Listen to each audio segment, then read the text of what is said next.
9 मई का वाकया 9 मई को करने वालों 9 मई वाले नहीं है। 9 मई को जो है सिर्फ और सिर्फ 9 मई में 9 मई के हवाले से 9 मई नहीं किया है। इसमें 9th में इन्वॉल्व था। 9 मई के जो मुजरिम 9-10 मई के वाक़े को 9 मई तो नहीं किया था। 9 मई का भी जवाब नहीं देते। 9 मई को दफन हो गया। 9 मई के मुजरिमों को 9 मई का फैसला।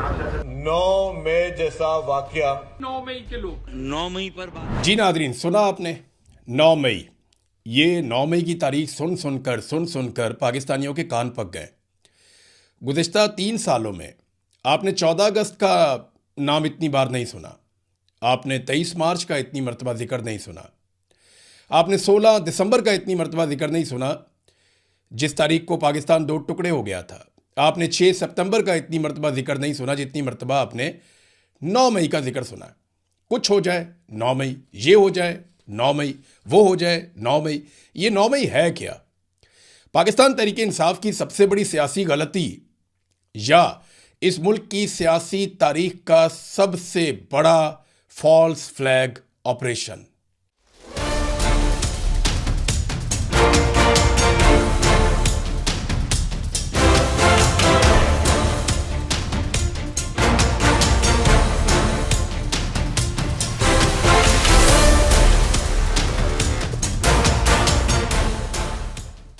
बिस्मिल्लाहिर्रहमानिर्रहीम। अस्सलाम वालेकुम नादरीन, आप यूट्यूब चैनल देख रहे हैं। मैं इमरान खान हूं और ये एक स्पेशल डॉक्यूमेंट्री है 9 मई के हवाले से।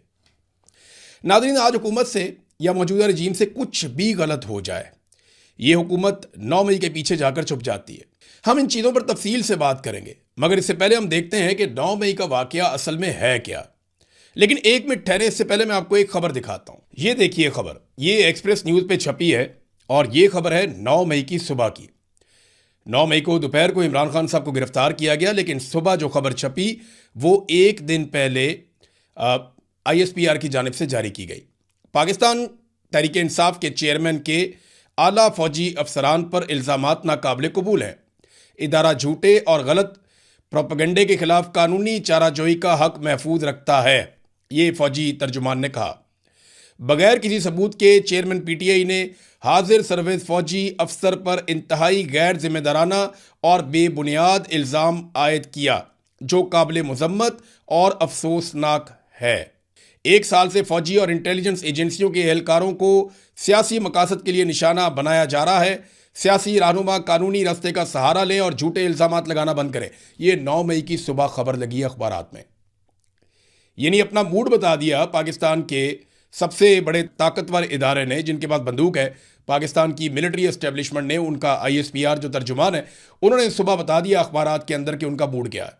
और वो इमरान खान के बारे में, एक सियासी रहनुमा के बारे में बराह रास्त एक स्टेटमेंट जारी करते हैं और अखबारात को कहा जाता है कि इसको फ्रंट पेज पे छापा जाए। अब ये खबर छप जाती है। इमरान खान साहब को आइडिया था कि आज दिन को उनके साथ क्या होने वाला है। आ जाते हैं 9 मई के दिन क्या हुआ।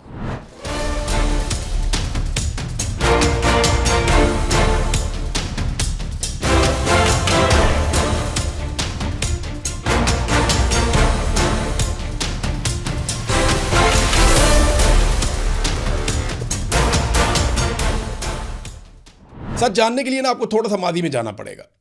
9 मई 2023 को इमरान खान साहब अपने घर से निकले अदालत में पेश होने के लिए।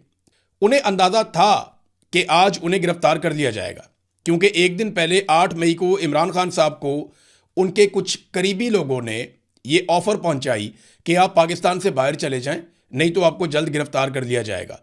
इमरान खान साहब ने डील लेने से इनकार कर दिया और अदालत में पेशी की हामी भरी और अगली सुबह इमरान खान साहब अदालत में पेश होने के लिए निकल गए। दोपहर 2 बजे का वक्त था। इमरान खान साहब इस्लामाबाद हाई कोर्ट में मौजूद थे और इस्लामाबाद हाई कोर्ट में इमरान खान साहब बायोमेट्रिक वाला एक ऑफिस है, एक सेक्शन है, वहाँ पे वो मौजूद थे उस वक्त। और ये इस्लामाबाद हाई कोर्ट का अहाता है, इसे इस्लामाबाद हाई कोर्ट कहा जाता है। हाई कोर्ट के अंदर जब कोई शख्स आ जाए तो उसको गिरफ्तार नहीं किया जा सकता और उसकी हदूद के अंदर वो फिर कानून की पनाह में होता है। वहाँ पे नॉर्मली ऐसे गिरफ्तारियां नहीं होती। इमरान खान साहब बायोमेट्रिक के अमल के लिए अदालती दफ्तर में मौजूद थे कि रेंजर्स एहलकारों ने वहां पे धावा बोल दिया। वुकला और इमरान खान की सिक्योरिटी पर मौजूद थोड़े बहुत जो वहां पे लोग थे उन्होंने रेंजर्स को रोकने की कोशिश की, बल्कि वुकला वहां पे रेंजर्स के आने वाले लोगों को, कमांडोज को ये बताते रहे कि ये अदालत का अहाता है, आप यहां से किसी भी साहिल को गिरफ्तार नहीं कर सकते। मगर आने वाले कमांडोज को सिर्फ और सिर्फ इमरान खान को पकड़कर लाने का हुक्म था। काफ़ी धक्कम पेल के बाद शीशे तोड़ दिए गए। इमरान खान साहब इस दौरान बिल्कुल पुरअमन और पुरसकून रहे। उनकी वो वीडियो आज भी मौजूद है। उन्होंने ताकत का जिस जरूरतमंदी के साथ सामना किया, जिस हौसले के साथ वो वहाँ बैठे, उनके चेहरे पर बिल्कुल इस्तराब और परेशानी नहीं थी और ये चीज़ उनके मुखालफिन के लिए बहुत अलार्मिंग थी। बहरहाल शीशे तोड़ के, दरवाजे तोड़ के रेंजर्स के लोग अंदर दाखिल हुए और उन्होंने इमरान खान साहब को गिरफ्तार कर लिया। गिरफ्तारी के वक्त रेंजर्स एहलकार जिन्होंने निकाब पहन रखे थे, इमरान खान यानी साबिक वज़ीर आज़म को गिरेबान से पकड़ कर देकर गए। उनके गिरेबान पर हाथ डाला गया और उसकी तस्वीर और वीडियो बनाकर पूरे पाकिस्तान के टीवी चैनल्स को भिजवा दी गई। अब टीवी चैनल के ऊपर ये वीडियो चल रही थी, दोपहर के 2 बजे थे और इमरान खान साहब की सिक्योरिटी में कुछ लोगों ने यह बताया। उस दिन उन्होंने इंटरव्यूज़ दिए, बल्कि मेरे से 1-2 लोगों की बात हुई। उन्होंने कहा कि ये जो लोग पकड़ने के लिए आए थे ये रेंजर्स के यूनिफॉर्म में ज़रूर थे, लेकिन ये रेंजर्स वाले नहीं थे, क्योंकि इमरान खान साहब की सिक्योरिटी में कुछ लोग SSG के कमांडोज थे और वो SSG कोर्स करके आए हुए थे। तो उन्होंने कहा कि ये किसी सूरत SSG कमांडोज के अलावा कोई और फोर्स नहीं थी। ये रेंजर्स की यूनिफॉर्म में SSG फोर्स आई है जिन्होंने इमरान खान को गिरफ्तार किया है, क्योंकि हम अच्छी तरह जानते हैं कि वो किस लेवल के ट्रेंड लोग हैं। आम रेंजर्स के एहलकार इस किस्म की कार्रवाई हमारी मौजूदगी में वहां पे नहीं कर सकते थे। गैर कानूनी तौर पे इमरान खान को अगवा नहीं किया जा सकता था। बहरहाल इमरान खान साहब को अगवा किया गया और नामालूम मकाम पर मुंतकिल कर दिया गया। लोग हाई कोर्ट में मातम कर रहे थे, रो रहे थे, चिल्ला रहे थे। ये मनाजिर हम देख रहे थे। लोग जख्मी थे, चिल्ला रहे थे। कई MNAs को, सेनेटर्स को मैंने वहां पे देखा, उनकी आंखों में आंसू थे। वो परेशान थे कि पाकिस्तान के सबसे मकबूल लीडर को गिरफ्तार कर लिया गया, बल्कि अब किसी को नहीं पता कि उसे कहां ले जाया गया है। आनन फानन पूरे पाकिस्तान में यह खबर फैल गई और अवाम सड़कों पे निकल आए। हर तरफ एहतजाज शुरू हो गया। मुल्क भर में शदीद गमो गुस्सा था। मकबूल तरीन सियासी लीडर की गिरफ्तारी पर लोग रद्द-ए-अमल दे रहे थे और ख़ास तौर पे जो गिरेबान से पकड़ के घसीट के ले जाने वाली वीडियो है उसने जलती पर तेल का काम किया था। इमरान खान साहब की कोई खैर खबर नहीं मिल रही थी। लोगों की बेचैनी बढ़ती चली जा रही थी। पाकिस्तान में हर शख्स ये जानता था कि इस गिरफ्तारी के पीछे ना अदालत है, ना कानून है, ना मौजूदा हुक्मरान है, ना कोई सियासी लोग हैं। इसकी गिरफ्तारी के पीछे सिर्फ और सिर्फ मिलिट्री एस्टेब्लिशमेंट है, जो रजीम चेंज ऑपरेशन के बाद से इमरान खान से छुटकारा हासिल करने के लिए बेशुमार हथकंडे अपना चुकी है। इमरान खान साहब को गोलियां भी लग चुकी थी, उनके ऊपर बहुत सारे मुकदमात भी दर्ज हो चुके थे, बार बार उन्हें गिरफ्तार करने की कोशिश भी की गई, बेशुमार झड़पें भी हुई हैं, 2-3 मरतबा उनके ऊपर जानलेवा हमला भी हुआ था। लेकिन उस वक्त तक पाकिस्तान की अवाम इमरान खान साहब की गिरफ्तारी की कोशिशों को नाकाम बनाती चली आ रही थी। लेकिन बिलाखिर 9 मई को जब अवाम को हाई कोर्ट के बाहर रोकने का हुक्म दे दिया गया और यह कहा गया कि अवाम अंदर नहीं जाएगी और अवाम के लिए हाई कोर्ट के दरवाजे बंद कर दिए गए, तो फिर हाई कोर्ट के अंदर सिक्योरिटी फोर्सेस ने अपनी कार्रवाई दिखा दी। पाकिस्तान तहरीक इंसाफ के रहनुमाओं और ऐनी शाहिदीन के बकौल उस दिन मुजाहिरीन में कई ऐसे लोग शामिल हो गए। जब लोग निकले एहतजाज करने के लिए तो मुजाहिरीन के अंदर कुछ ऐसे लोग शामिल हो गए जो बार बार ये कहते थे कि कंटोनमेंट में चल के एहतजाज करते हैं, उस तरफ को जाते हैं, उधर जाएंगे, उधर एहतजाज करेंगे। और लोगों को ये बात लॉजिकल इसलिए लगती थी कि क्योंकि मिलिट्री एस्टेब्लिशमेंट की ईमा पे ये सारा कुछ हो रहा था और बीच में वाकई ऐसे लोग मौजूद थे। और इसके ऐनी शाहिदीन मौजूद हैं। सहाफ़ी अनस नवाज, इन्होंने इस बारे में क्या कहा था, ये जरा सुनिए आप। जब वहां पहुंचा तो मैंने देखा तो जो पाकिस्तान तहरीक इंसाफ के जो वर्कर्स थे वो जमा हो रहे थे और वहां पे मैंने 2-3 जो इंट्रो होते हैं जिस तरह से कवरेज के लिए मैंने कुछ बनाए, तो उसमें उसी दौरान जो है ना कुछ नारे लगने शुरू हो गए कि भाई हमें जो है कोर कमांडर हाउस मतलब जो लाहौर का है उधर जाना चाहिए। तो नाज़रीन, लोग जो हैं वो गुस्से में थे, वो कंटोनमेंट की तरफ बढ़ने लगे। लोगों की तादाद आहिस्ता आहिस्ता बढ़ रही थी। हैरत अंगेज तौर पर शहरों से कैंट में दाखिल होते वक्त सिक्योरिटी के बहुत सारे चेक्स होते हैं, बड़ी सख्त सिक्योरिटी लगी हुई होती है, वहाँ पे पुलिस भी होती है, फौज भी होती है। लेकिन उस दिन वो सारे के सारे गायब हो गए। हालांकि जिस दिन इमरान खान साहब को गोली लगी थी उस दिन लोग एहतजाज करने के लिए कैंट की तरफ गए थे, लेकिन जब वो कैंट की तरफ जा रहे थे तो उन्हीं नाकों के ऊपर जो कैंट को शहर से अलग करते हैं, उन नाकों के ऊपर भारी फौज और उनका असलहा और उनके लोग खड़े थे, तो इसलिए लोग वहां से वापस आ गए। लेकिन हैरत अंगेज तौर पर 9 मई को वो सारे नाके खाली थे, सारे लोग वहां से चले गए थे, तमाम पोस्टें खाली कर दी गई थी। हत्ता के मुजाहिरीन को कोर कमांडर हाउस पहुंचने में खासा वक्त लगा और तमाम लोग जानते थे कि कोर कमांडर हाउस के बाहर एहतजाज करने जा रहे हैं, लेकिन इसके बावजूद कानून नाफिज करने वाले इदारे कोर कमांडर हाउस तक नहीं पहुंचे। वहां पे कोई पुलिस नहीं आई, कोई लोग नहीं आए। लोगों का हुजूम कोर कमांडर हाउस के बाहर पहुंचा तो ऐनी शाहिदीन के मुताबिक पहले से ही अंदर तोड़फोड़ हो रही थी, बल्कि आग भी लग चुकी थी और फिर लोग भी कोर कमांडर हाउस के अंदर दाखिल हो गए।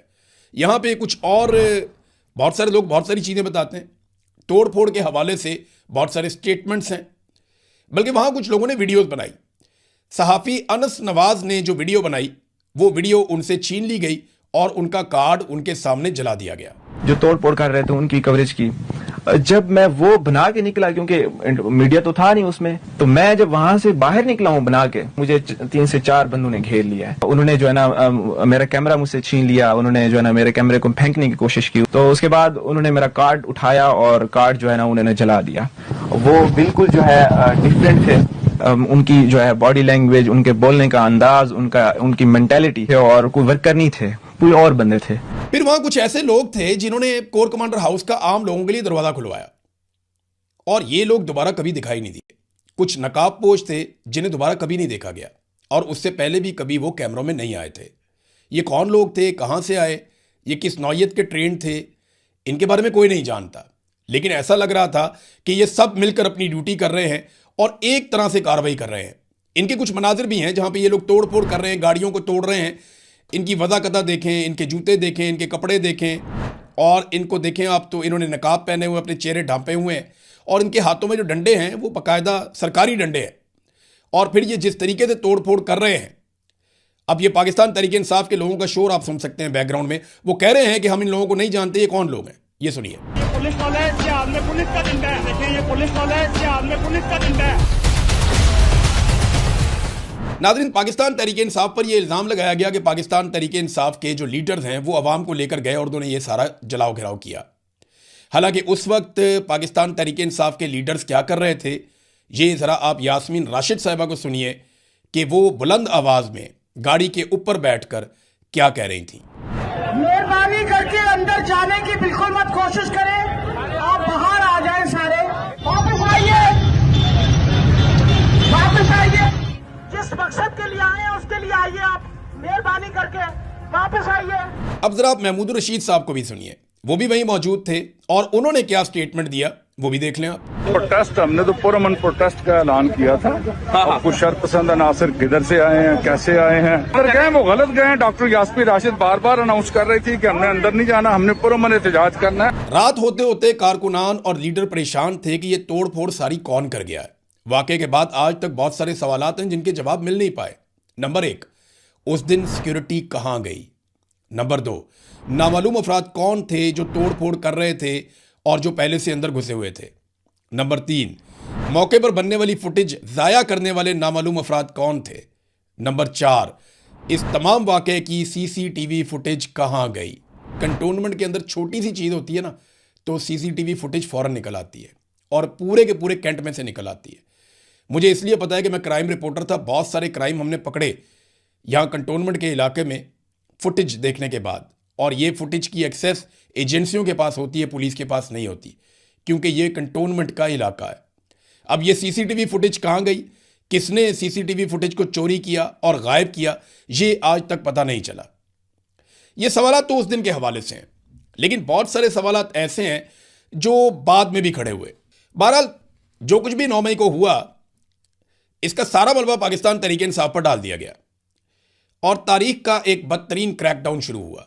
इमरान खान साहब गिरफ्तार हैं। 9 मई की रात को गिरफ्तारियां होती हैं, कुछ 10 मई को ज़्यादा गिरफ्तारियां होती हैं और 12 मई तक गिरफ्तारियों का एक ऐसा सिलसिला शुरू हो जाता है कि चादर और चार दीवारी का तकद्दुस पामाल हो रहा है। हर जगह पे लोगों को, ख़वातीन हैं, मर्द हैं, बच्चे हैं, नौजवान हैं, कोई भी है, उन्हें एजेंसियां और पुलिस वाले उठाकर ले जाते हैं। हज़ारों कारकुनों को गिरफ्तार किया गया। पाकिस्तान तहरीक इंसाफ के बकौल लगभग 20,000 से ज़ायद पाकिस्तान तहरीक इंसाफ के कारकुनान और लीडरान गिरफ्तार हुए। खवातीन की बेहुरमती की गई, सड़कों पे उन्हें घसीटा गया, चादर और चार दीवारी का तकद्दुस बार बार पामाल किया गया, सैकड़ों अफराद को जबरी तौर पे लापता कर दिया गया, उन पर बदतरीन तशद्दुद हुआ, लोगों को पाकिस्तान तहरीके इंसाफ छोड़ने पर मजबूर किया गया। वैसे तो 9 मई के 2 दिन बाद सुप्रीम कोर्ट ऑफ पाकिस्तान ने इमरान खान साहब को आज़ाद कर दिया, उन्हें छोड़ने का हुक्म जारी कर दिया, क्योंकि हाई कोर्ट के अहाते के अंदर से इमरान खान साहब की गिरफ्तारी ही गैर कानूनी थी। अब ये जो गैर कानूनी अमल हुआ, जिसकी वजह से पूरे मुल्क में एहतजाज की लहर चली, इस गैर कानूनी अमल के लिए कौन जिम्मेदार है, इसकी इंक्वायरी शुरू होती है और इस्लामाबाद हाई कोर्ट में इसका केस लग जाता है। आज तक इस केस की सुनवाई नहीं हुई। 9 मई के ऊपर पूरा बयानिया बना लिया गया, 9 मई 9 मई 9 मई आप बार बार सुनते रहे, लेकिन आज तक कभी अदालत ने यह जानने की कोशिश नहीं की कि वो किसका हुक्म था जिसके तहत रेंजर्स घुसती है इस्लामाबाद हाई कोर्ट में और एक साबिक वजीर आजम को गिरबान से पकड़ के ले जाती है।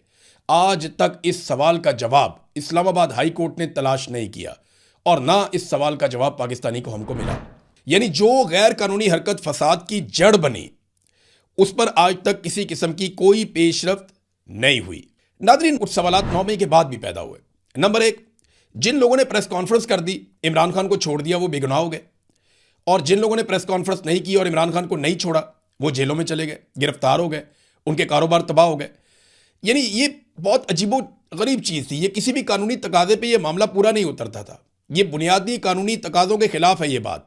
यानी मुराद राज को देख लें आप, अंदलीब अब्बास को देख लें, फ़रूख हबीब को देख लें, बाद में फ़याज़ुल हसन चौहान को देख लें, असद उमर, अली जैदी, इमरान इस्माइल, महमूद मौलवी और दीगर बेशुमार लोग हैं जिन्होंने पाकिस्तान तहरीक इंसाफ को, इमरान खान को छोड़ा और वो पुरसकून ज़िंदगी में चले गए।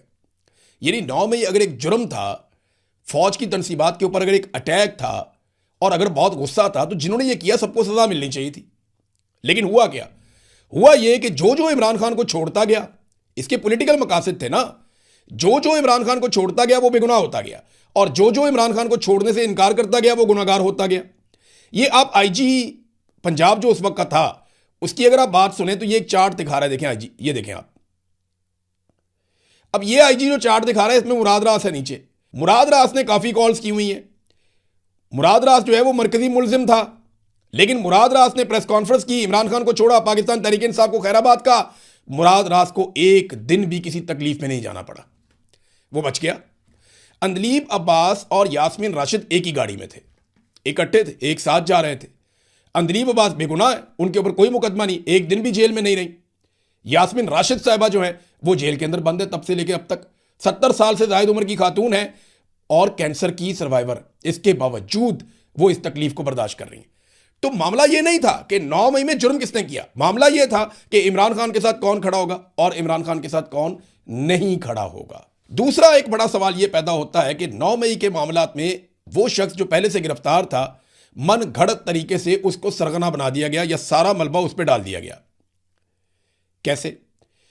पुलिस वाला आता है, वो कहता है, गवाही देता है अदालत में कि जनाब मैं इमरान खान के घर घुस गया और मैं उस ड्राइंग रूम में चला गया जहां इमरान खान साहब मुशावरत कर रहे थे और मैं मेज़ के नीचे छुप गया।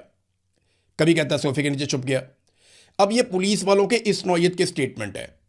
अब मैं ज़ाती तौर पे इमरान खान साहब को मिलने के लिए उस ड्राइंग रूम में गया हूँ, 3 से 4 सिक्योरिटी बैरियर हैं। सबसे पहले बाहर बहुत बड़ी तादाद में कारकुन खड़े होते थे, आप वो बैरियर क्रॉस करते थे, आगे पहला बैरियर आता था, आप उसको क्रॉस करते थे, आगे दूसरा बैरियर आता था, आप वहाँ पे सिक्योरिटी कैमरा हर चीज़ आपसे, मोबाइल सब वो ले लेते थे। उसके बाद वो अंदर से पूछते थे, फिर तीसरा बैरियर आता था, वहाँ आपको बिठा दिया जाता था। फिर जब आपकी बारी आती थी, आपकी मुलाकात करवाई जाती थी। सवाल ही नहीं पैदा होता कि एक चिड़िया का बच्चा भी मर्जी के खिलाफ अंदर चला जाए। और वो पुलिस वाला कहता है मैं सलमानी टोपी पहन के अंदर चला गया और मैं जाके मेज़ के नीचे घुस गया। वो छोटी सी मेज़ है 2 फुट की, वो मेज़ ले जाके अदालत में रखनी चाहिए, इसको बोलो नीचे घुसेज के। वो मेज़ आपने देखी है जिसके ऊपर इमरान खान साहब लात रख के बैठे होते थे, वो उस मेज़ के नीचे घुस गया पुलिस वाला और उसने ये दावा किया कि जनाब मैंने ये सारी साजिश सुनी है। ये एक बहुत बड़ा सवाल पैदा हुआ कि ये कैसे हो सकता है। नंबर 3, एक ही शख्स एक वक्त में एक ही शहर में मौजूद हो सकता है ना, एक ही जगह पे मौजूद हो सकता है, लेकिन यहां 9 मई में एक बहुत बड़ी गलती सरकार ने ये की, एक तो सैकड़ों मुकदमा दर्ज कर दिए और एक एक आदमी पे एक एक वक्त में कई कई शहरों में मुकदमा दर्ज कर दिए। यानी शाह महमूद कुरैशी साहब पर 6 मुकदमा दर्ज किए गए 6 अलग अलग जगहों पे। यास्मीन राशिद के साथ ये किया गया, उमर अयूब साहब के साथ ये किया गया, शिबली फराज, जरताज, गुल, एजाज चौधरी, महमूद रशीद उमर सरफराज चीमा, हमाद अजहर, मुराद सईद, शहबाज गिल, जुल्फी बुखारी, ये दोनों पाकिस्तान से बाहर थे। इन पे पाकिस्तान में कई मुकदमा दर्ज हो गए। आलिया हमजा, सनम जावेद, ये एक जगह पे थे लेकिन इनके ऊपर डिफरेंट शहरों में अलग अलग जगहों पे मुकदमे दर्ज कर दिए गए कि ये वहां पे भी तबाही फैला रहे हैं, वहां पे भी तबाही फैला रहे हैं, वहां पे भी तबाही फैला रहे हैं। How is it possible? क्या ये मुमकिन है?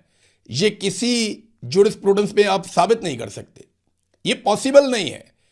आप क्रिमिनल लॉ के ये बात खिलाफ है, लेकिन इस किस्म के मुकदमा बनाए गए जिससे एक बहुत बड़ा सवाल पैदा हो गया। चौथा एक बहुत बड़ा सवाल पैदा हुआ कि जजेस के ऊपर शदीद तरीन दबाव डाला गया 9 मई के मुकदमात में लोगों को फिक्स करने के लिए। मियाँ वाली में 9 मई के मुकदमात में एक जज साहब थे मोहम्मद अब्बास। ISI वालों ने फैसला जब वो देने वाले थे तो उनसे मिलने की ख्वाहिश का इजहार किया, उन्होंने इनकार कर दिया। तो जज साहब और उनकी फैमिली को धमकाया गया। जज साहब ये बात रिपोर्ट करते रहे। घर का गैस का मीटर उड़ा दिया गया, जाली बिल भिजवाए गए, अहले खाना को सवालनामे भिजवाए गए, अदालत के बाहर फायरिंग से ट्रांसफार्मर एक उड़ा दिया गया, और जिस दिन जज साहब ने फैसला करना था उस दिन अदालत की नाकाबंदी करके रास्ते ही बंद कर दिए गए। मगर फिर भी जज मोहम्मद अब्बास साहब ने इंसाफ कर दिया। तो जजों पे बहुत दबाव डाला गया। लाहौर हाई कोर्ट के चीफ जस्टिस मलिक शहजाद को उन्हें तब्दील कर दिया गया, मलिक शहजाद खान को, यानी वो बात नहीं मान रहे थे, वो कंट्रोल नहीं हो रहे थे, उनको तब्दील कर दिया गया। फिर बहुत सारे मनपसंद जजों को लाकर मनपसंद सजाएं सुनवाई गई। एक जज ने खुद ये स्टेटमेंट दिया था कि MNA अहमद चट्टा, राणा बिलाल आजाद, इनके हवाले से उन्होंने बताया MNA शफकत ऐवान को, जो वकील हैं, कि ये तो दोनों बरी हैं, इनका तो कोई कसूर ही नहीं है, इन पर तो बहस ही ना करें आप। लेकिन उसके बावजूद फिर सजाएं हुई। पांचवी चीज़ जो सबसे इंपॉर्टेंट है, इमरान खान साहब ने बार बार ये ऑफर की और बार बार ये मुतालबा किया कि 9 मई की एक गैर जानिबदाराना इंक्वायरी करवाई जाए, लेकिन इस ऑफर को आज तक संजीदा क्यों नहीं लिया गया?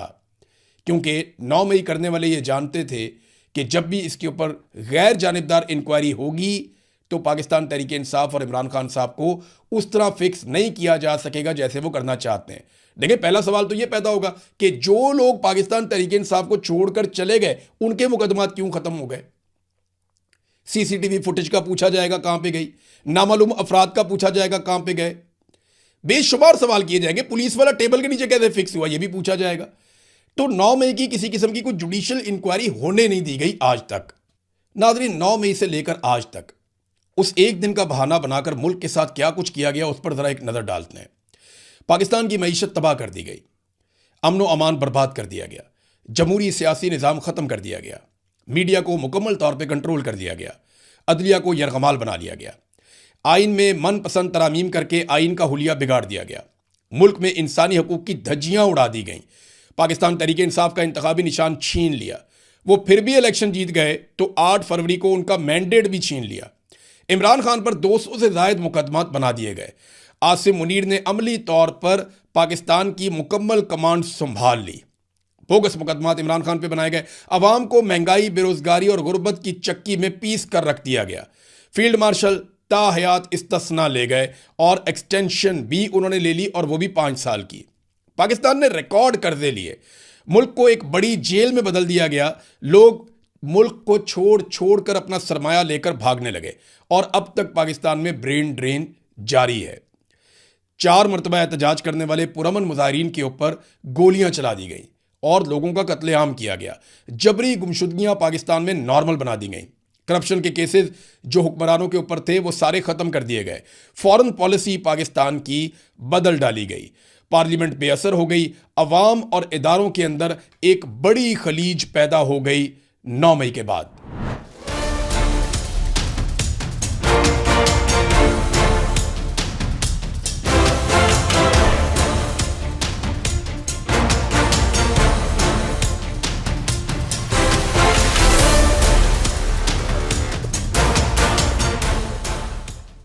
पाकिस्तान तहरीक इंसाफ से उसकी जीती हुई मखसूस नशिस्तें भी छीन ली गईं और ऐसे बांटी गईं जैसे माले गनीमत बांटा जाता है। सिविलियंस को फौजी अदालतों से सजाएं दिलवाने वाला घिनौना काम किया गया जिसकी इजाज़त किसी भी मुहज़्ज़ब मुआशरे में नहीं हो सकती। यानी जर्नैल कह रहे हैं कि ये हमारा गुनहगार है और कर्नल बैठा हुआ है जज की सीट पे, तो वो कैसे फैसला कर सकता है जर्नैल की मर्जी और मंशा के खिलाफ? सवाल तो ये है ना कि जब आसिम मुनीर साहब और बाकी जर्नल फिक्स करना चाहें किसी एक शख्स को, किसी एक मुजरिम को, तो एक कर्नल की क्या जुर्रत है जिसके इदारे में सिर्फ यही समझाया जाता है कि यस सर, पहले दिन से लेकर आखिरी दिन तक यस सर के अलावा तो वहां कुछ है नहीं। तो वो कैसे ऐसा कर सकता था कि उनको बाइज्जत बरी कर देता या उन्हें बेगुनाह डिक्लेयर कर देता? तो सिर्फ पंजाब के अंदर 104 अफराद पर मिलिट्री कोर्ट में ट्रायल किया गया, 20 को सजा पूरी होने पर रिहा किया गया, बाकियों को सजा सुनाई गई है। वो जेलों में अब तक इंसाफ के मुंतजर हैं और पूरी दुनिया में इन हरकतों की वजह से पाकिस्तान की जग हसाई हो रही है। नादरीन, आज 9 मई को 3 साल मुकम्मल हो गए, मगर दिन रात मेहनत और अरबों रुपए का बजट खर्च करने के बावजूद पाकिस्तानियों ने 9 मई पे एस्टेब्लिशमेंट के बयानिए को कबूल नहीं किया। एस्टेब्लिशमेंट की इमरान खान को शिकस्त देने की जिद में पाकिस्तान का बहुत नुकसान हो गया।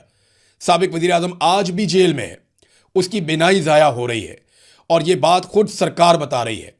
9 मई का बयानिया इमरान खान के हमवतनों ने 8 मई को दफन कर दिया था। यानी जो इन्होंने कहा कि 9 मई में ये हो गया वो हो गया, कौम इमरान खान के साथ नहीं है, तो 8 फरवरी को कौम ने बताया कि वो आज भी इमरान खान के साथ है और 9 मई का बयानिया 8 फरवरी 2024 को दफन कर दिया गया। लोग आज भी पाकिस्तान के सबसे मकबूल लीडर की हमायत में खड़े हैं। वो आज भी सबसे मकबूल है। उसने जो वादा किया वो पूरा किया। उसके अल्फाज अब भी पाकिस्तानियों के कानों में गूंजते हैं। मैं आखिरी सांस तक इस जुल्म के निजाम का मुकाबला करूंगा। मैंने फोन आता है जी कुछ नाम नंबर से धमकियां देने के लिए, वापस धमकियां दो उनको। और मैं आज तक कभी किसी के सामने झुका हूं और मेरे पाकिस्तानियों कभी किसी के सामने आपको नहीं झुकने दूंगा। मैं वाजे कर दूं कि आखिरी गेंद तक लड़ूंगा, आखिरी अपनी सांस तक इनका मुकाबला करूंगा। कोई मुझे ना जेल और ना ये जो डराते रहते कोई फर्क